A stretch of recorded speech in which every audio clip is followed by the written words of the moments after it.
నిన్న మొన్న నేను ఒక మాట మాట్లాడాడు గంగాధర్, నాకు కొన్ని కంప్లైంట్స్ వచ్చాయి.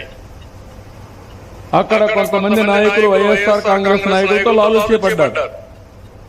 నేను ఆ విషయమే చెప్పాను. లాలూచీపడి రాజకీయాలు చేస్తే మాత్రం సహించనంటే వైఎస్ఆర్ కాంగ్రెస్ పార్టీ గింజుకుంటున్నారు. అంటే మీ పార్టీతో లాలూచీపడాలా మా వాళ్ళు?